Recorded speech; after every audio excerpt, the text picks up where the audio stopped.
Hello friends, आज हम इस वीडियो में बीपीएससी टीआरई 3.0 क्लास 6 to 10 के लिए मोस्ट इम्पोर्टेंट 30 एमसीक्यू को सॉल्व करेंगे। सब्जेक्ट है मेरा भूगोल, सेट नंबर है 17।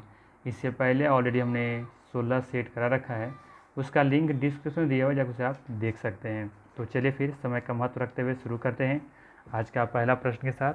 आज का पहला प्रश्न है, भारत के किस क्षेत्र को छोटा तिब्बत कहा गया है? भारत के किस क्षेत्र को छोटा तिब्बत कहा गया है? ऑप्शन है सिक्किम, हिमाचल प्रदेश, लद्दाख, उपयुक्त में से अधिक या उपयुक्त में से कोई नहीं। तो इसका जो आंसर है वो बहुत ही आसान है, क्या होगा? लद्दाख। ठीक है, ध्यान रखना आपको कि भारत के लद्दाख को छोटा तिब्बत कहा गया है। ठीक है, नेक्स्ट है, राष्ट्रीय पर्यावरण शोध संस्थान कहाँ स्थित है? राष्ट्रीय पर्यावरण शोध संस्थान कहाँ स्थित है? देहरादून, नागपुर या फिर लखनऊ। उपयुक्त में से अधिक होगा या इनमें से कोई नहीं होगा। ठीक है, तो ऐसे सवालों का तो उपयुक्त में से अधिक तो हो नहीं सकता है ना, तो ये तो ऐसे हटा दीजिए आप। तो यहाँ पे देखेंगे कि देहरादून होगा, नागपुर होगा या फिर लखनऊ होगा, तीनों में से कोई एक है या फिर ये भी नहीं है। तो यहाँ पे देखेंगे जो सही आंसर है वो है आपका ऑप्शन नंबर यहाँ पे बी सही हो जाएगा। ठीक है, नागपुर हो जाएगा इसका सही आंसर। देखेंगे कि राष्ट्रीय पर्यावरण शोध संस्थान जो है वो कहाँ पे है? नागपुर में स्थित है। ठीक है, बाकी हम बात करेंगे देहरादून में, तो देहरादून में भी अभी बहुत सा एग्जाम में पूछा जाने वाला एक कॉमन सा क्वेश्चन है कि देहरादून में कौन सा अनुसंधान केंद्र है। तो यहाँ पे देखेंगे कि यहाँ पे एक केंद्रीय वन अनुसंधान है। क्या है? केंद्रीय वन अनुसंधान केंद्र है। ठीक है, तो इसको ध्यान रखना है, अनुसंधान केंद्र। ठीक है, क्या लखनऊ में भी है? हाँ, लखनऊ में भी है, क्या याद रख सकते हैं आप? लखनऊ में क्या है? लखनऊ में है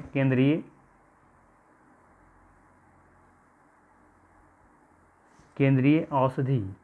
ठीक है, क्या है? केंद्रीय औषधि अनुसंधान संस्थान। ठीक है, ये याद रखना है आपको।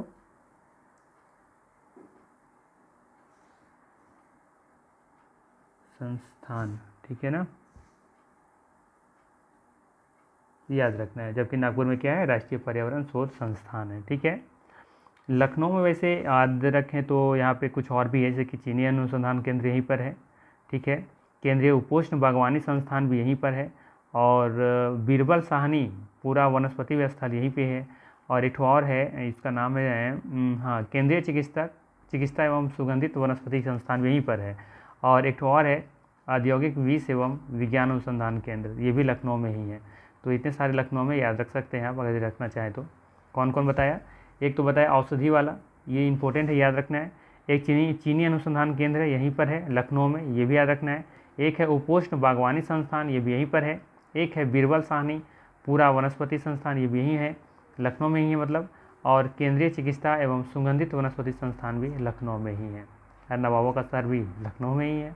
ठीक है ना, तो हाँ, एक और है औद्योगिक विष एवं विज्ञान अनुसंधान केंद्र लखनऊ में है। ठीक है, तो इतना याद रखना चाहे तो रख सकते हैं। बाकी हम लोग चलते हैं फिर नेक्स्ट क्वेश्चन की तरफ। अगला क्वेश्चन पूछा गया है, निम्नलिखित में से कौन सा प्रायद्वीपीय पठार का लक्षण नहीं है? क्या है? लक्षण नहीं है, ये पूछा है, आपको ध्यान रखना है, लक्षण नहीं है। ठीक है, तो यहाँ पे देखेंगे कि पहला ऑप्शन है कि यहाँ कोयला एवं लौह अयस्क जैसे खनिजों का प्रचुरता है। तो बिल्कुल बात सही कि प्रायद्वीपीय पठार में देखने को मिलता है क्या? कोयला अयस्क खनिज की प्रचुरता। तो ये बिल्कुल बात सही कहा गया है, ये लक्षण है। ठीक है, नेक्स्ट में क्या कहा गया है कि इस पठार पर पश्चिम की ओर बहने वाली महानदी और कृष्णा नदियाँ मौजूद हैं। अब बताइए जरा, किस पठार पर पश्चिम की ओर बहने वाली महानदी और कृष्णा नदी है? जबकि हम देखेंगे इस मैप पर देखेंगे आप, तो कृष्णा और जो महानदी है वो किधर बहती है? किधर की ओर? पूरब की ओर कि पश्चिम की ओर? तो हम देखेंगे यहाँ पे इसी दिशा में बहती है, यानी कि पूरब दिशा में बहती है, लेकिन यहाँ क्या लिखा गया है कि पश्चिम दिशा में बहती है। ये देखिए यहाँ पे पश्चिम की ओर है ना, ये पॉइंट पकड़िए। तो ये तो गलत हो गया, पूरब की ओर बहती है ना, पश्चिम की ओर नहीं बहती। सी पॉइंट में क्या दिया गया है कि यह उत्तरी मैदानों के दक्षिण में स्थित है। उत्तरी मैदान के दक्षिण में स्थित है। ठीक है, तो यहाँ पे देखेंगे यह उत्तरी मैदान के दक्षिण में स्थित है। तो यहाँ पे देखेंगे आप कि ये वाला एरिया जो है क्या है, ये उत्तरी मैदान है, और उसी के नीचे देखेंगे ये प्रायद्वीपीय पठार, ये वाला जो भाग है ये प्रायद्वीपीय पठार का हिस्सा है, तो इसी के तो दक्षिण में है। ठीक है, तो ये भी पॉइंट यहाँ पे सही दिख रहा है, ऑप्शन नंबर सी वाला भी सही है। फोर्थ पॉइंट में भी कुछ दिखा है, देखें जरा क्या दिया है, इसके उत्तर पश्चिम में अरावली श्रृंखला स्थित है। क्या लिखा है कि इसके उत्तर पश्चिम में अरावली श्रृंखला पर जो वो श्रृंखला है वो स्थित है। मतलब ये कह रहा है कि अगर ये ऐसा है, ठीक है, ये उत्तर हो गया और ये दक्षिण, और ये पूरब हो गया और ये पश्चिम, तो क्या लिखा है इसके उत्तर, यानी उत्तर और ये पश्चिम, मतलब कि यहाँ पे, तो यहाँ पे बोला जा रहा है कि अरावली श्रृंखला स्थित है, तो बिल्कुल सही है ना। आप चाहें तो मैप भी देख सकते हैं, यहाँ पे देखें, ये रहा आपका अरावली श्रेणी, यहाँ देखिए, थोड़ा सा जूम में कर देता हूँ, दिख रहा है ये अरावली श्रेणी है ना। तो ये देखेंगे कि ये हमारा ये क्या है, ये हमारा प्रायद्वीपीय पठार है, और इसी के उत्तर और पश्चिम में यहाँ पे दिख रहा है आपको अरावली श्रेणी। तो ये पॉइंट बिल्कुल यहाँ पे भी कहीं सही कहा गया है। ठीक है ना, तो इसके उत्तर पश्चिम में अरावली श्रृंखला स्थित है, ये भी सही है। तो यहाँ पे गलत सिर्फ कौन सा है, ऑप्शन नंबर बी, यहाँ पे लक्षण ये जो दिया है वो गलत दिया हुआ है, यानी कि ऑप्शन नंबर बी यहाँ पे बिल्कुल सही हो जाएगा। बात समझ में आई? चलिए आगे देखते हैं, नेक्स्ट क्वेश्चन क्या है। नेक्स्ट है कि निम्नलिखित में से कौन सा कथन अफ्रीका के बारे में सही है। कौन सा कथन जो है वो अफ्रीका के बारे में सही है। ठीक है ना, तो सबसे पहले देखेंगे कि यहाँ पे पहला ऑप्शन में क्या है कि गोबी मरुस्थल इस महाद्वीप में स्थित है, तो ये बात गलत है। गोबी मरुस्थल आपको एशिया में देखने को मिलेगा, और वो भी चीन और मंगोलिया में देखने को मिलता है, तो ये बात गलत हो गई। ठीक है ना, गोबी मरुस्थल कहाँ है, एशिया में, और वो भी चीन मंगोलिया में देखने को मिलता है ये। और आगे देखते हैं सेकेंड ऑप्शन क्या है कि अफ्रीका का बहुत बड़ा भाग दक्षिणी गोलार्ध में स्थित है। अफ्रीका का बहुत बड़ा भाग दक्षिण गोलार्ध में स्थित है, तो आप खुद देख लीजिए, यहाँ पे अफ्रीका दिख रहा है ये, तो क्या लगता है बहुत बड़ा भाग दक्षिण में है, स्थित है। ये आप खुद देखिए ना, ये वाला कह रहा है कि ये जो अफ्रीका का बहुत बड़ा भाग ये दक्षिण में स्थित है, यानी कि ये वाला दक्षिण में स्थित है। तो देखिए ये लाइन यहाँ पे है विषुवत रेखा, तो बहुत बड़ा भाग नीचे है नहीं, आधा से थोड़ा सा कम ही, लेकिन ज़्यादा तो है नहीं, तो बहुत बड़ा भाग तो हुआ नहीं। ये भी पॉइंट यहाँ पे क्या है, गलत कहा गया है। ठीक है, थर्ड ऑप्शन में क्या दिया है कि यही एक ऐसा महाद्वीप है जिससे होकर कर्क, विषुवत और मकर रेखाएं गुजरती हैं। 7 महाद्वीप में से एकमात्र यही महाद्वीप है जिससे होकर कर्क रेखा भी गुजरती है, विषुवत रेखा भी गुजरती है और मकर रेखा भी गुजरती है। क्या ये बात सही है? तो हाँ, ये बात बिल्कुल सही है, 110% सही है। आप देख सकते हैं यहाँ पे। ठीक है, यहाँ से देखेंगे आप, ये वाला रेखा ये कर्क रेखा है ना, ये कर्क रेखा है। ठीक है, थोड़ा सा नीचे से जाता, ठीक है, ये कर्क रेखा जो भारत से भी देखेंगे कि 8 राज्यों से होकर के निकल जाती हैं कर्क रेखा, और ये देखेंगे विषुवत रेखा ये भी है ना, और साथ में नीचे देखेंगे ये हमारा ये आपका ये चला गया कहाँ पे, यहाँ पे है ना, ये मकर रेखा। ठीक है, बात समझ में आया? तो यहाँ पर देखेंगे कि ये तीनों का तीनों रेखाएं जो है वो यहाँ से अफ्रीका से महादेश से पार करती हैं। तो ये पॉइंट बिल्कुल यहाँ पे बिल्कुल सही कहा गया है। तो ऑप्शन नंबर यहाँ पे सी सही है, बाकी गलत है। ठीक है, आई बात समझ में? चलिए नेक्स्ट देखते हैं, नेक्स्ट क्वेश्चन क्या है। भारत के दक्षिणी भागों विशेषकर तमिलनाडु और आंध्र प्रदेश में शरद ऋतु में वर्षा होती है क्योंकि। भारत के दक्षिण भागों में विशेषकर तमिलनाडु और आंध्र प्रदेश में शरद ऋतु में बारिश होती है। शरद ऋतु मतलब ठंड के मौसम में। क्या कारण है? पवन बंगाल की खाड़ी से अरब सागर की तरफ बहती है, इसलिए पवन जो है वो स्थल भागों से लौटकर अरब सागर की ओर बहती है, इसलिए पवन जो है वो स्थल भागों से लौटकर बंगाल की खाड़ी की ओर बहती है, इसलिए, या फिर उपयुक्त में से अधिक होगा या उपयुक्त में से कोई नहीं होगा। ठीक है, मुझे लगता है नहीं, हाँ ठीक है। तो बताइए इसका सही आंसर क्या होगा, क्योंकि हमको लगा था कि BFC तो ऑप्शन एक ही तो नहीं हो गया है, नहीं अलग है, क्योंकि यहाँ पे अरब सागर बोला गया है और यहाँ पे बंगाल की खाड़ी बोला गया है। ये बोला गया कि जो पवन हवाएं हैं वो स्थल भागों से लौटकर अरब सागर की ओर चली जाती हैं, इसलिए, और यहाँ भी लिखा है पवन स्थल भागों से लौटकर बंगाल की खाड़ी की ओर बह जाती है, इसलिए, या उपयुक्त में से अधिक होगा, इनमें से कोई नहीं होगा। और पहला ऑप्शन है कि पवन जो है वो बंगाल की खाड़ी से अरब सागर की तरफ बहती हैं, इसलिए। मतलब ये कि यहाँ पे इंडिया का मैप अगर कहीं हो तो मैं दिखा दूँ। हाँ, ये अरब सागर, ये क्या था पहला पॉइंट, ये क्या क्या था फिर से बार देख लूँ। हाँ, पवन जो है बंगाल खाड़ी से, पवन जो है यानी कि हवाएं जो है ये बंगाल की खाड़ी से किधर जा रही हैं, बहते हुए ये अरब सागर की तरफ बह रही हैं, इसलिए बारिश होता है। ये आपसे क्या पूछा है, बोला है ऑप्शन ए में। ठीक है, तो चलिए अगर ये आंसर आपको पता है तो कमेंट कीजिए इसका आंसर क्या होगा। तो चलिए फिर देखते हैं इसका आंसर क्या होगा। इसका आंसर जो होगा वो होगा ऑप्शन नंबर 1। यहाँ पे कॉन्सेप्ट बेसिस पे ये क्वेश्चन था। ठीक है, अगर आप थोड़ा सा सेंस लगाए होते तो इसका आंसर आप दे दिए होंगे। ठीक है, कि पवन जो है बंगाल की खाड़ी से अरब सागर की तरफ बहती है, इसीलिए कहने का मतलब है कि आपका इस एरिया में जो बारिश होती है यहाँ पे, है ना, इधर जो बारिश होता है तो अरब, ये बंगाल के खाड़ी से जो हवाएं हैं वो किधर चलती है, अरब सागर की तरफ चलती हैं, तभी तो अपने साथ ये जल, बहुत सारा जल लेकर के आती है, यहाँ बारिश करवाती है। अब स्थल भाग से कह रहा है, दूसरा ऑप्शन है कि स्थल भाग से किधर चल रही है, एक बंगाल की खाड़ी की तरफ, तो स्थल से बंगाल की खाड़ी तरफ चलेंगी, तो स्थल से बंगाल की खाड़ी तरफ जाएंगी तो फिर बारिश कैसे होगा, पॉसिबल है क्या, नहीं ना। और एक दूसरा लिखा हुआ था कि स्थल भाग से लेकर के कहाँ चल रही है, अरब सागर की तरफ, तो अपने साथ ये तो क्या लेके जाएंगे, कुछ तो है नहीं। और यहाँ से अगर यहाँ पे पहला ऑप्शन क्या था कि बंगाल की खाड़ी से ये हवाएं चलती हुई इधर जाती हैं अरब सागर की तरफ, तो ये आएंगी जब हवाएं तो अपने साथ समुद्र से कुछ जल भी अपने साथ लेकर के आएंगी और मानसून वहाँ पे वर्षा कराएगी। ठीक है, तो ये बेसिक कॉन्सेप्ट पर आधारित था। ठीक है, तो इसका सही आंसर हो जाएगा ऑप्शन नंबर 1, यहाँ पे बिल्कुल सही हो जाएगा। नेक्स्ट देखें क्या है, निम्नलिखित में से कौन सा भ्रमशोत्थ पर्वत है, यूराल पर्वत, वासिष्ठ पर्वत या फिर हिमालय पर्वत, या उपयुक्त में से अधिक होगा या उपयुक्त में से कोई नहीं होगा। तो इसका जो सही आंसर है वो है आपका वासजेस पर्वत। क्या है, वासजेस पर्वत इसका सही आंसर है। बाकी ऑप्शन को देखें तो यूराल पर्वत जो है ये आपका वलित पर्वत के उदाहरण है। ठीक है, वलित पर्वत के उदाहरण है। ठीक है, और हिमालय पर्वत भी जानते होंगे आप कि ये भी वलित पर्वत का उदाहरण है। ठीक है, और बात करें वो ये यूराल पर्वत की जो सबसे ऊंची चोटी है, अगर ये पूछ लिया जाए कभी तो आप बताएंगे कि नरोद नया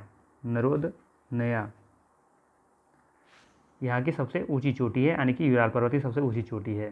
ठीक है, और ये यूरोप और एशिया का एक क्या बनाता है, सीमा बनाता है ये। ठीक है, यूरोप और एशिया के बीच में सीमा बनाता है यूराल पर्वत। ठीक है, अगर आप मेरा रेगुलर वीडियो देख रहे होंगे तो आपको पता होगा कि मैंने एक बार भी इसका एक चित्र दिखाया था जिसमें दिखाए थे कि यूरोप और एशिया के बीच में स्थित है ये। ठीक है, और बाकी हिमालय पर्वत की सबसे ऊंची चोटी तो आपको तो पता ही होगा, बताने की ज़रूरत नहीं मुझे। आप इसका कमेंट करके मुझे ज़रूर बताइए कि इसका आंसर क्या होगा, हिमालय पर्वत की सबसे ऊंची चोटी। ये सबसे आसान क्वेश्चन है आपके लिए। ठीक है, तो इसलिए मैं यहाँ पे नहीं बता रहा हूँ। ठीक है, लेकिन यूराल पर्वत का सबसे ऊंची चोटी का नाम क्या है, नरोदनया। ठीक है, ये ध्यान रखना है आपको। अच्छा, इसकी इसका यदि हाइट पूछ लिया जाए, ऊंचाई पूछ लिया जाए तो आप क्या बताएंगे, 1895 फीट, मीटर। ठीक है, क्या बताएंगे, 1895 मीटर बताएंगे इसकी हाइट। ठीक है, फीट में कितना हो जाएगा, 18 हाँ ठीक है, 18 हो जाएगा आपका, 1895 है ना, तो लमसम में आ जाएगा आपका 6200, इतना मान के चलिए। ठीक है, इसको एग्जैक्ट चेंज करके आप देख सकते हैं कितना आता है, बट मेरे हिसाब से 6200 फीट आना चाहिए। ठीक है, तो ये इसके आंसर थे, ऑप्शन नंबर यहाँ पे भी सही है। नेक्स्ट है, कायांतरित सेल के बारे में दिए गए कथनों में से सही विकल्प का चयन कीजिए। कायांतरित सेल के बारे में बताया जा रहा है, पूछा जा रहा है कि क्या होगा, क्या है ये। ठीक है, तो कायांतरित सेल हम जानते हैं कि समय के साथ ये जो अग्नेय सेल होता है, समय के साथ परिवर्तन के जो हो जाता है उसे हम क्या बोलते हैं, कायांतरित सेल कहते हैं। ठीक है, और संगमरमर वगैरह से जो चीज़ें हैं वो कायांतरित सेल के उदाहरण हैं। इसी में देखेंगे आप एक बलुआ पत्थर भी इसी में आता है, कायांतरित सेल में ही आता है। ठीक है, और नाइस भी आता है इसी के अंदर। तो देखते हैं ऑप्शन में क्या क्या दिया हुआ है। पहला दिया है कि अग्नेय और अवसादी सेल उच्च ताप और दाब के प्रभाव में कायांतरित सेल में परिवर्तित हो जाते हैं, तो बात बिल्कुल सही है कि अग्नेय और अवसादी सेल ये दोनों जो हैं वो क्या होते हैं, उच्च ताप और दाब के प्रभाव से, इफेक्ट से क्या हो जाते हैं, कायांतरित सेल में परिवर्तित हो जाते हैं, तो बात बिल्कुल सही कही गई है। ठीक है, और बी ऑप्शन में क्या है कि कायांतरित सेल उच्च ताप और दाब के प्रभाव से पिघलकर ये द्रवित मैग्मा बनाते हैं, तो ये भी बात सही है। ठीक है, और सी ऑप्शन में क्या दिया हुआ है कि संगमरमर एक कायांतरित सेल है, तो मैंने शुरू में बताया कि संगमरमर क्या एक कायांतरित सेल है। ठीक है, बलुआ पत्थर भी आता तो भी सही होता, सेल का था तो भी सही होता, नाइस का था तो भी सही होता, ये सभी कायांतरित सेल के उदाहरण हैं। तो यहाँ पे देखेंगे उपयुक्त में से एक से अधिक इसका सही आंसर हो जाएगा। ठीक है, चलिए आगे देखते हैं। 8 नंबर में क्या है कि अंतरिक्ष से प्रवेश करने वाले उल्कापिंड वायुमंडल के किस परत में आने पर जल जाते हैं। ठीक है, समताप मंडल, मध्यमंडल या बाह्य वायुमंडल, या उपयुक्त में से कोई नहीं होगा, या एक से अधिक होगा, या उपयुक्त में से कोई नहीं होगा। तो इसका जो सही आंसर है वो है आपका बाह्य वायुमंडल। यहाँ पे उल्कापिंड आने के बाद क्या होता है, घर्षण की वजह से वायु में जब आता है ना तो संपर्क में आता है, तो घर्षण की वजह से क्या होता है, इसमें आग जल लग जाता है और ये जल करके हवा में क्या हो जाता है, खत्म हो जाता है। ठीक है, वाष्प बन करके उड़ जाता है ये। ठीक है, नेक्स्ट है ऋतु प्रवास जुड़ा है। ऋतु प्रवास क्या है, एक छोटे घर के पौधे रखने का कृत्रिम अहाता से है, या ऐसे स्थान जहां बस्तियां विकसित होती हैं लोगों के आवागमन से, या उपयुक्त में से अधिक होगा, या उपयुक्त में से कोई नहीं होगा। आई थिंक आपके लिए सबसे आसान सवाल, लोगों के आवागमन से। ऋतु प्रवास मतलब क्या होता है, लोगों के आवागमन से। ऋतु के हिसाब से लोग प्रवास कर जाते हैं यहाँ से वहाँ तक। ठीक है, जैसे भारत देखेंगे कि बहुत सारे गाँव ऐसे लोग होते हैं जो कृषि करने के लिए वापस गाँव आ जाते हैं, फिर जब कृषि खत्म हो जाता है तो फिर गाँव छोड़ करके कहीं और चले जाते हैं, है ना, शहर में काम करने के लिए, क्योंकि फिर वो तो मौसमी बेरोजगार कहलाते हैं वे लोग, है ना। तो काम धंधा के चक्कर में चले जाते हैं बाहर, तो क्या कहलाएंगे, ऋतु प्रवास कहलाएंगे। तो ये लोगों का आवागमन से संबंधित है। नेक्स्ट है ब्राज़ील के कंपोस और वेनेजुला के लानोस उदाहरण है। किसके उदाहरण है, उष्णकटिबंधीय घास के, भूमध्य सागरीय वनस्पति के, या शीतोष्णकटिबंधीय घास के स्थल के, या उपयुक्त में से एक से अधिक होगा, या उपयुक्त में से कोई नहीं होगा। तो इसका जो सही आंसर होगा वो बताइए कमेंट करके मुझे कि क्या होगा। तो यहाँ पे देखेंगे जो सही आंसर है वो है आपका ऑप्शन नंबर ए, उष्णकटिबंधीय घास के स्थल के मैदान है ये। ठीक है, उष्णकटिबंधीय घास के स्थल के मैदान है। इसमें और भी बात करें तो प्रेरी हो जाएगा, प्रेरीज, एस्टेपीज, सवाना, ये सभी क्या है, उष्णकटिबंधीय घास के मैदान है। अच्छा, ये उष्णकटिबंधीय घास के जो उष्णकटिबंधीय है, इसका क्षेत्र कहाँ से कहाँ होता है, तो आप देखेंगे कि जो मैप है, अच्छा चलिए मेरे पास तो मैप था ना ऊपर में, वहाँ पर दिखाता हूँ मैं, कहाँ थे, ये वाला, हाँ ठीक है। तो यहाँ पे देखेंगे कि ये वाला जो अभी मैं पीला कलर में जो लाइन कर रहा हूँ, ये लाइन कर्क रेखा और ये मकर रेखा, तो इसके बीच वाला जो एरिया है वो क्या कहलाता है, उष्णकटिबंधीय क्षेत्र कहलाता है। ठीक है ना, देख रहे हैं जो मैं पीला कलर से ड्रॉ कर रहा हूँ वो क्या है, उष्णकटिबंधीय वाला क्षेत्र कहलाते हैं। ठीक है ना, तो इसको ध्यान में रखना है। कर्क रेखा और मकर रेखा के बीच वाला का जो क्षेत्र है वो कहलाता है उष्णकटिबंधीय क्षेत्र। ठीक है, चलिए अब चलते हैं क्वेश्चन की तरफ। क्या था, तो यहाँ तो इसका सही आंसर क्या हो जाएगा आपका, ऑप्शन नंबर ए बिल्कुल सही है। ठीक है, बाकी और मैंने बता दिया कि कंपोज है और लानोस है, साथ में प्रेरीज याद रखना है, स्टेपीज याद रखना है, सोना याद रखना है, ये सभी उष्णकटिबंधीय घास के स्थल के मैदान हैं। ठीक है ना, चलिए आगे देखते हैं 11 नंबर क्वेश्चन में क्या है। दिए गए लक्षणों ए और बी के आधार पर ऊर्जा स्रोत की पहचान करना है आपको। यहाँ पे ए और बी दो ऑप्शन दिए हुए हैं कि यह एक परंपरागत ऊर्जा के स्रोत हैं, और यह ऊर्जा स्रोत तब निर्मुक्त होती है जब अपरिष्कृत तेल को धरातल पर लाया जाता है। ये ऊर्जा तब निर्मुक्त होते हैं जब इसे अपरिष्कृत तेल को धरातल पर यानी कि ज़मीन पर लाया जाता है, तब ये निर्मुक्त होता है स्रोत इससे। ठीक है, ऊर्जा मतलब कि निर्मुक्त होता है। तो बताना है आपको इसमें से कि किसमें किसके उदाहरण है ये, भूतापीय ऊर्जा का, बायोगैस का, प्राकृतिक गैस का, या उपयुक्त में से एक से अधिक होगा, या उपयुक्त से कोई नहीं होगा। तो यहाँ पे देखेंगे कि क्या बोला गया, एक परंपरागत ऊर्जा का स्रोत है और ये ऊर्जा तब निर्मुक्त होते हैं जब ये अपरिष्कृत तेल को धरातल पर लाया जाता है। यहाँ पे देखेंगे जो सही आंसर है वो है आपका ऑप्शन नंबर सी, प्राकृतिक गैस। ठीक है, इसका सही आंसर हो जाएगा प्राकृतिक गैस। नेक्स्ट है भारत का शोध संस्थान मैत्री कहाँ अवस्थित है, एशिया, ऑस्ट्रेलिया, अंटार्कटिका, या उपयुक्त में से अधिक होगा, इनमें से कोई नहीं होगा। जिसका सही आंसर है कहाँ पे, अंटार्कटिका में। ठीक है, अंटार्कटिका बर्फ़ का शहर कह सकते हैं, है ना, बर्फ़ का एरिया क्षेत्र है। ठीक है, तो यहाँ पे देखिए कि मैत्री, ठीक है, मैत्री और साथ साथ में दक्षिण गंगोत्री,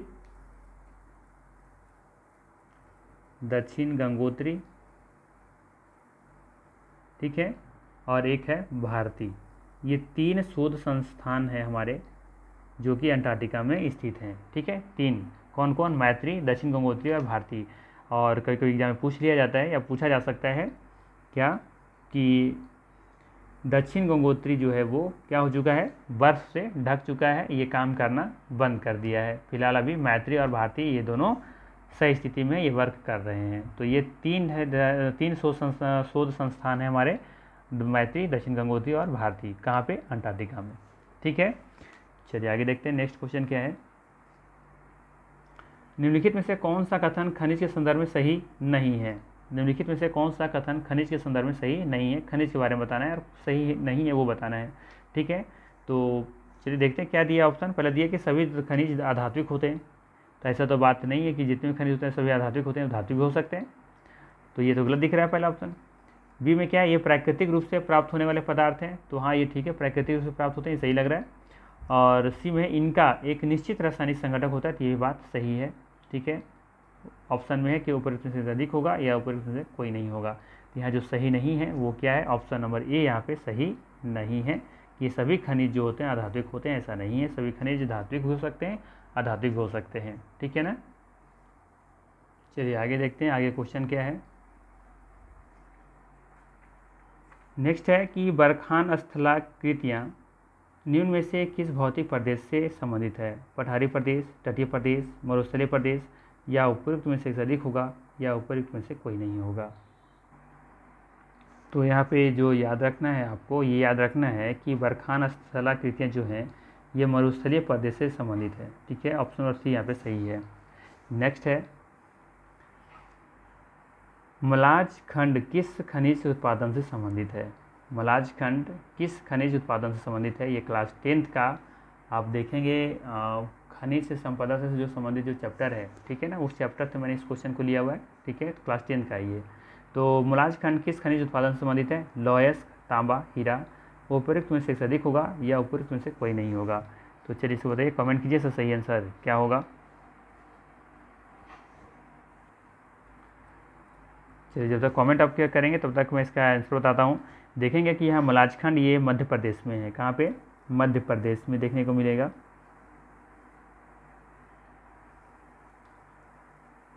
कहाँ पे है कहाँ ये मध्य प्रदेश में है। और मध्य प्रदेश के बात करें कौन से ज़िला में, तो बालाघाट, ठीक है, बालाघाट, ठीक है ना, बालाघाट से ये संबंधित है। तो इसका जो सही आंसर है वो है आपका ऑप्शन नंबर यहाँ पे हो जाएगा बी, तांबा, ठीक है। तांबा जो है ये आपको देखेंगे कि मलाजखंड में इसका एक खनिज उत्पादन है, ठीक है। तो इसका सही आंसर हो जाएगा ऑप्शन नंबर बी, ठीक है। यहीं पे देखेंगे आप इसी शहर में कि एशिया का सबसे बड़ी खुली तांबे की खदान है। इसी शहर में देखेंगे आप कि एशिया की सबसे बड़ी खुली तांबे की खदानें हैं यहाँ पे, ठीक है। इसके अलावा देखेंगे यहाँ पे और भी है, जैसे कि शीतल पानी, ये भी बालाघाट में ही है, ठीक है। और गिधरी, धरोरी, ठीक है, जट और गढ़ी ढोंगरी, ये सभी जगह पर आपको देखने को मिलता है, ठीक है। और राजस्थान में तो पता ही है कि 50% तांबा का भंडार है वहाँ पे, कहाँ पे? राजस्थान में, ठीक है।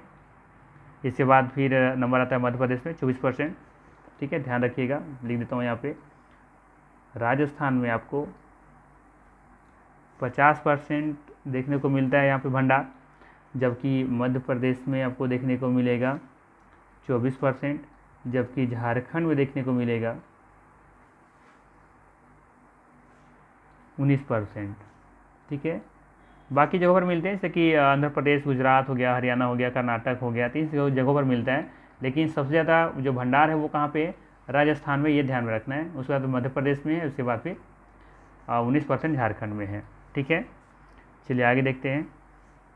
नेक्स्ट है आपका, सुंदरी और मैंग्रोव ब्रिज कहाँ पाए जाते हैं?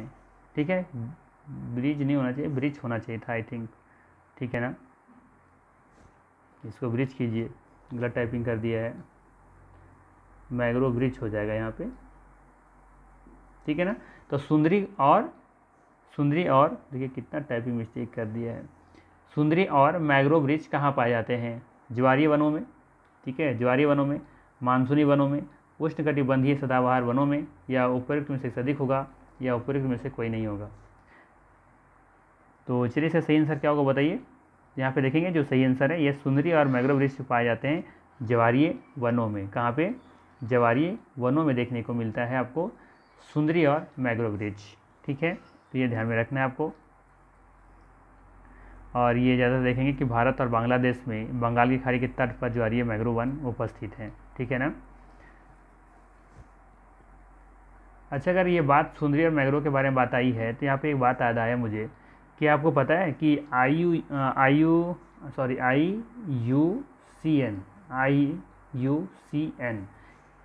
जो है ये जो इस संस्थान के द्वारा जो हमारा बंगाल में है ना, बाघों को और जो सुंदरी है ना, सुंदरी तो एक तरह का वृक्ष है, ये दोनों प्रजाति जो है उसको लुप्त प्राय घोषित कर दिया है। क्या आपको पता है? लुप्त प्राय घोषित कर दिया है IUCN। ठीक है, IUCN ने देखेंगे कि बाघों को भी और सुंदरी वनों को दोनों को क्या किया यहाँ पे लुप्त प्राय घोषित किया है, वर्गीकृत किया हुआ है। ठीक है, तो इसको ध्यान में रखना है आपको। नेक्स्ट है, निम्नलिखित में से कौन सा फसल उत्पादक राज्य सुमेलित नहीं है? ठीक है, सवाल है कि निम्नलिखित में से कौन सा फसल उत्पादक राज्य सुमेलित नहीं है? तो पहला ऑप्शन में है चावल पश्चिम बंगाल, तो ये तो सही है। ठीक है, गेहूं उत्तर प्रदेश, ये भी सही है। चाय गुजरात, ये गलत है, चाय गुजरात नहीं होगा, है ना, चाय आसाम वगैरह होता तो सही होता, तो चाय गुजरात गलत है। ठीक है, तो यहाँ पे हम देखेंगे ऑप्शन नंबर यहाँ पे सी सही सुमेलित नहीं है। ठीक है, सी सही हो जाएगा यहाँ पे आंसर। अच्छा, भारत का चाय का स्तर किसे कहते हैं? बताइए जरा। भारत का चाय शहर किसे कहा जाता है? असम को। Very good. ठीक है, अच्छा ये बता सकते हैं कि असम में लगभग कितना किलोग्राम चाय का उत्पादन होता है? 652 किलोग्राम। किलोग्राम नहीं, ये तो बहुत कम हो गया, मिलियन। 652 मिलियन किलोग्राम, ये ध्यान रखना है, 652 मिलियन किलोग्राम यहाँ पे उत्पादन होता है। ठीक है ना। अच्छा, असम में कौन कौन सा क्षेत्र में ज़्यादा चाय का उत्पादन होता है? तो उसका भी नाम याद रखिए। जैसे पहला नंबर में है आपका शिव सागर। कौन सा? शिव सागर। दूसरा याद रखिए कामरूप। ठीक है, इसके बाद फिर तीसरा याद रखिए नवागांव। कौन सा? नवागांव। ठीक है ना, तो ये 3 गांव का नाम याद रखिए, 3 जगह का नाम याद रखिए, गांव नहीं, 3 जगह का नाम याद रखिए, शिवसागर, कामरूप, नवागांव। ठीक है, तो ये 3 जगह पे सबसे ज़्यादा असम में चाय का उत्पादन होता है। ठीक है, असम को ही भारत का चाय का शहर भी कहते हैं, और यहाँ पे औसतन मान सकते हैं कि 652 मिलियन किलोग्राम चाय का उत्पादन होता है। आपको पता ही होगा कि 1 मिलियन इक्वल टू कितना होता है? 10 लाख, है ना, या 10 लाख। ठीक, बाकी तो चावल के बारे में तो जान ही रहे हैं कि पश्चिम बंगाल जो है वो भारत का सबसे बड़ा चावल उत्पादक राज्य है। ठीक है ना। बाकी गेहूं जो है उत्तर प्रदेश, गेहूं के उत्पादन में उत्तर प्रदेश सबसे आगे है। ठीक है, चलिए आगे देखते हैं नेक्स्ट क्वेश्चन क्या है। आसान सा सवाल है, पाक जल डमरू मध्य किसके मध्य स्थित है? भारत और मालदीव के बीच, भारत और पाकिस्तान के बीच, भारत और म्यांमार के बीच, उपयुक्त में से एक से अधिक होगा या में से कोई नहीं होगा? तो इसका जो सही आंसर है वो है आपका ऑप्शन नंबर ई हो जाएगा। यहाँ पे भारत और श्रीलंका के बीच में स्थित है पाक जल डमरू मध्य। ठीक है, तो यहाँ पे ऑप्शन नंबर ई सही होगा। नेक्स्ट है 19 नंबर क्वेश्चन में क्या है, पृथ्वी की उत्पत्ति की नेबुलर परिकल्पना किसने दी? पृथ्वी की उत्पत्ति की जो नेबुलर परिकल्पना है किसने दी थी? टीसी चैम्बरलिन ने, न्यूटन ने, या फिर इमानुएल कांत ने, या उपयुक्त में से अधिक होगा या में से कोई नहीं होगा? तो यहाँ पे देखेंगे जो सही आंसर है वो है आपका ऑप्शन नंबर यहाँ पे सी सही है। ठीक है, इमानुएल कांत ने इसका दिया था परिकल्पना। ठीक है, पृथ्वी की उत्पत्ति का नेबुलर परिकल्पना किसने दी थी? तो इमानुएल कांत ने दिया था। ठीक है, अगर आपसे पूछा जाए कि कब किस वर्ष दिया था तो भी याद रखना चाहें तो रख सकते हैं 1796। हाँ ठीक है, 1796। ठीक है, ये याद रखना है आपको। चलिए आगे देखते हैं 20 नंबर क्वेश्चन में क्या है, रोपण कृषि के तहत श्रीलंका में किस फसल की खेती सबसे पहले की गई थी? सवाल है कि रोपण कृषि के तहत श्रीलंका में किस फसल की खेती सबसे पहले की गई थी? कॉफ़ी, चाय, रबड़, या उपयुक्त से अधिक होगा या उपयुक्त से कोई नहीं होगा? तो इसका जो सही आंसर है वो है ये कि कॉफ़ी लगाना है आपको, सही टिक। कॉफ़ी श्रीलंका में रोपण कृषि के अंतर्गत सबसे पहले इसकी कृषि की गई थी, खेती की गई थी, ठीक है। यहाँ पे देखेंगे कॉफ़ी, चाय, रबर, काजू, ठीक है, ये सभी जो है वो क्या है, ये सभी रोपण कृषि के उदाहरण भी हैं, ठीक है, पूछा भी जा सकता है। चलिए आगे देखते हैं, नेक्स्ट क्वेश्चन क्या है। भू संतुलन को व्यक्त करते समय समान गहराई के साथ विभिन्न घनत्व का विचार किसने प्रतिपादित किया था? भू संतुलन को व्यक्त करते समय समान गहराई के साथ विभिन्न घनत्व का विचार किसने प्रतिपादित किया था? जॉली, एरी, प्रेंट या फिर उपयुक्त में से अधिक होगा या फिर उपयुक्त में से कोई नहीं होगा, ठीक है। तो चलिए बताइए इसका सही आंसर क्या होगा। तो यहाँ पे देखेंगे जो सही आंसर है वो है आपका ऑप्शन नंबर यहाँ पे सी सही है, प्रेंट हो जाएगा, ठीक है। ये प्रेंट नहीं है कि प्रेंट होगा, एक और पाई होगा इसमें, ठीक है। तो इसका ऑप्शन नंबर सी यहाँ पे सही होगा। ध्यान रखना है कि भू संतुलन को व्यक्त करते समय समान गहराई के साथ विभिन्न घनत्व का विचार प्रेंट ने प्रतिपादित किया था। नेक्स्ट है,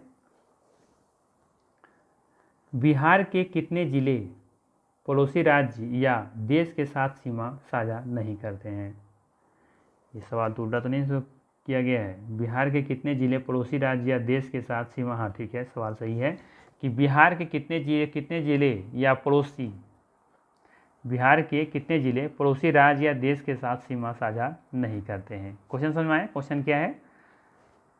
क्वेश्चन समझ में आएगा तो ये बना पाएंगे आप। क्वेश्चन को फिर से समझिए, फिर से पढ़िए बात, देखिए क्या क्या कह रहा है कि बिहार के कितने जिले पड़ोसी राज्य या देश के साथ सीमा साझा नहीं करते हैं। जिससे मान लेते हैं कि ये मान लेते हैं मेरा बिहार है, तो बिहार का एक यहाँ पे राज्य है, ठीक है ना, यहाँ पे एक राज्य है, सॉरी राज्य में तो राज्य कहाँ से आएगा, जिला, ठीक है, ये जिला है। तो देखेंगे कि ये किसी भी देश के साथ सीमा ये साझा नहीं कर रहा है और किसी राज्य के साथ भी सीमा साझा नहीं कर रहा है, ठीक है।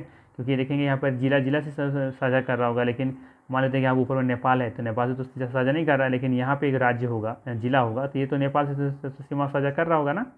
ये सवाल पूछा है, आई बात समझ में। तो इसका आंसर क्या होगा?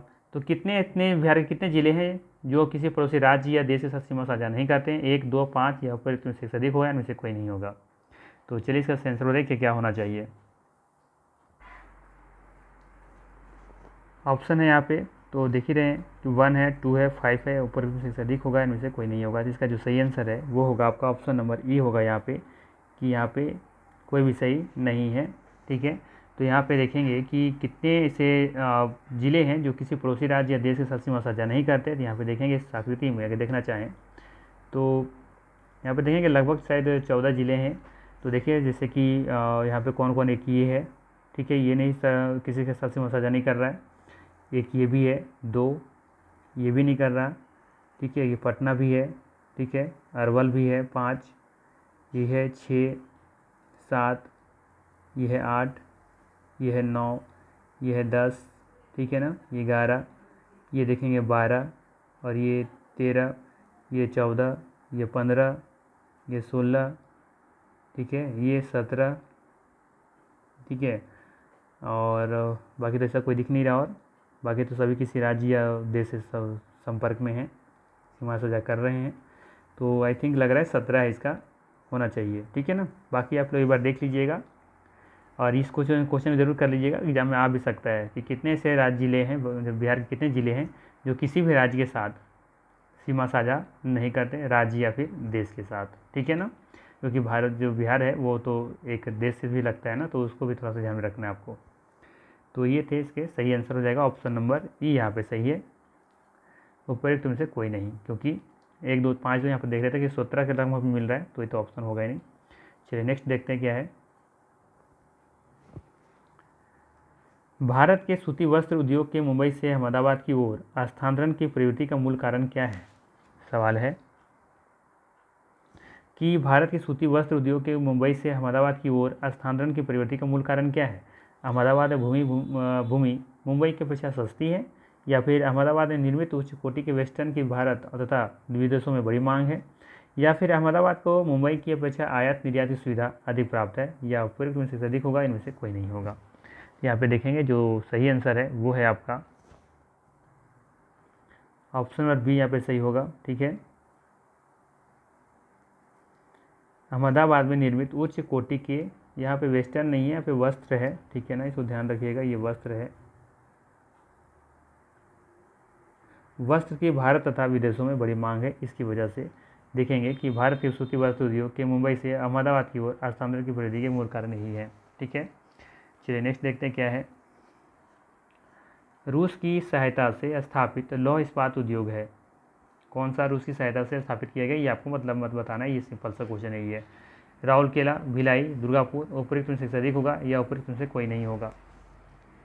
तो देखेंगे इसका जो सही आंसर है वो है रूसी भिल्ली, रूसी बिल्ली, रूसी बिल्ली, रूसी बिल्ली, ठीक है।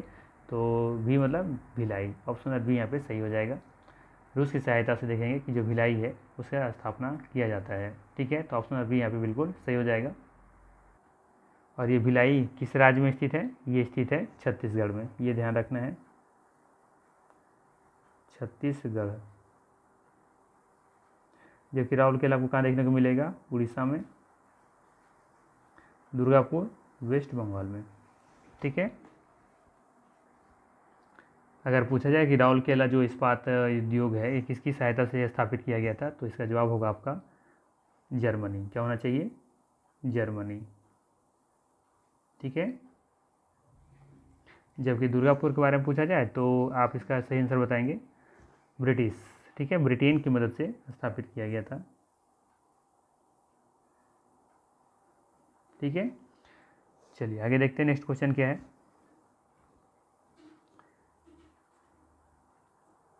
भिलाई इस्पात संयंत्र की स्थापना कब की गई थी, 1959 में, 1960 में, दूसरे पंचवर्षीय योजना के दौरान, उपयुक्त में से अधिक होगा या उपयुक्त में से कोई नहीं होगा। यहाँ पे देखेंगे जो भिलाई इस्पात जो संयंत्र है जो कि छत्तीसगढ़ में है, ये इसकी जो स्थापना हुई थी वो हुई थी 1959 में, ठीक है। और सी ऑप्शन में देखेंगे जी ध्यान से, तो ये लिखा है दूसरे पंचवर्षीय योजना के दौरान, ठीक है ना। तो दूसरा पंचवर्षीय योजना कब चला होगा, 51 से 55 से लेकर के 60 के बीच में होगा, तो ये दूसरी पंचवर्षीय योजना के दौरान ही दिख रहा है। तो यहाँ पे ऑप्शन नंबर 1 भी सही है और सी भी यहाँ पे सही है, ठीक है ना। क्योंकि देखेंगे आप कि पहली पंचवर्षीय योजना 51 से लेकर के कितना चला था, 1956 तक, और दूसरा चला था 1956 से लेकर के 1961 तक। तो देखेंगे कि 1959 इसी के बीच में आ रहा है, द्वितीय पंचवर्षीय योजना के दौरान ही आ रहा है। तो ये बात सही है कि भिलाई इस्पात संयंत्र की जो स्थापना होती है वो 1959 में होता है और द्वितीय पंचवर्षीय योजना के दौरान होता है। तो यहाँ पे देखेंगे जो सही आंसर है वो है आपका ऑप्शन नंबर डी, उपयुक्त में से एक से अधिक आंसर होगा, ठीक है। तो अगर आपको याद है कि भिलाई इस्पात संयंत्र की स्थापना 1959 में हुआ था तो टिक करके आगे ना बढ़ें, बीपीएससी है, कुछ इसी तरह का क्वेश्चन सेट करता है, ध्यान रखेंगे आप। नेक्स्ट है, कांडला बंदरगाह का नाम बदलकर कर दिया गया है, Deendayal port, Jawaharlal Nehru port, Kamaraj port, उपयुक्त में से अधिक होगा या इनमें से कोई नहीं होगा। तो चलिए बताइए इसका सही आंसर क्या है। तो इसका सही आंसर है आपका दीनदयाल पोर्ट, इसका सही आंसर क्या हो जाएगा, दीनदयाल पोर्ट हो जाएगा, ठीक है। कहाँ है ये, गुजरात में है, ठीक है। जबकि जवाहरलाल नेहरू पोर्ट जो है वो आपका कहाँ पे है, महाराष्ट्र में है, महाराष्ट्र में है, ठीक है। बाकी ध्यान में रखेंगे कि कामराज जो पोर्ट है वो कहाँ पे है, ये है आपका चेन्नई में, चेन्नई कहाँ, तमिलनाडु, ठीक है। चलिए आगे देखते हैं नेक्स्ट क्या है। निम्नलिखित में से कौन सा बंदरगाह पश्चिमी तट पर स्थित नहीं है, सवाल है निम्नलिखित में से कौन सा बंदरगाह पश्चिमी तट पर स्थित नहीं है, ठीक है। यानी कि पश्चिमी तट मतलब ये इस एरिया में, यहाँ पे ये एरिया में नहीं है, ठीक है। तो यहाँ पे देखेंगे जवाहरलाल नेहरू पोर्ट, ठीक है, क्या है जवाहरलाल नेहरू पोर्ट, ये कहाँ है, ये तो पश्चिमी तट पर ही है, ठीक है। कहाँ पे, महाराष्ट्र में, तो महाराष्ट्र तो पश्चिमी तट पर ही आता है, तो ये ठीक है। इस बाद हल्दिया पोर्ट है, तो हल्दिया पोर्ट कहाँ पे देखने को मिलेगा आपको, ये वेस्ट बंगाल में देखने को मिलेगा। और तूतीकोरिन जो पोर्ट है ये भी आपको कहाँ देखने को मिलेगा, ये आपको पूर्वी तट पर देखने को मिलेगा। तो पूछा है इसमें से क्या, ये पश्चिमी तट पर स्थित नहीं है, तो देखेंगे कि हल्दिया भी स्थित नहीं है और तूतीकोरिन भी स्थित नहीं है, ठीक है। तो ये ध्यान में रखेंगे। तो पूरी तट पर हो जाएगा आपका, यहाँ पे देखेंगे तूतीकोरिन ये आपका तमिलनाडु में है, तो ये हो गया आपका पूर्वी घाट, तमिलनाडु,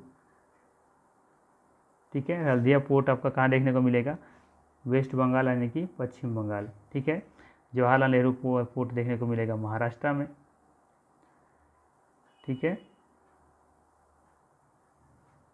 तो आप खुद बताइए इसका आंसर क्या होगा, कौन सा पश्चिमी घाट पर स्थित नहीं है। तो वेस्ट बंगाल और तमिलनाडु, ये दोनों देखेंगे।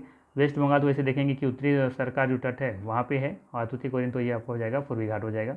ठीक है, तो यहाँ पे जो है ऑप्शन नंबर बी और सी जो है वो पश्चिमी घाट तट पर स्थित नहीं है, तो ऑप्शन नंबर सी यहाँ पे डी सही हो जाएगा, उपयुक्त में से एक से अधिक। ठीक है, चलिए नेक्स्ट है 28 नंबर। पश्चिमी विक्षोभ के कारण भारत के किस क्षेत्र में शीतकाल में वर्षा होती है। ठीक है, पश्चिमी विक्षोभ, वेस्टर्न जो डिस्टर्बेंस होता है उसकी वजह से भारत में किस क्षेत्र में शीतकालीन में ठंड के मौसम में वर्षा होती है।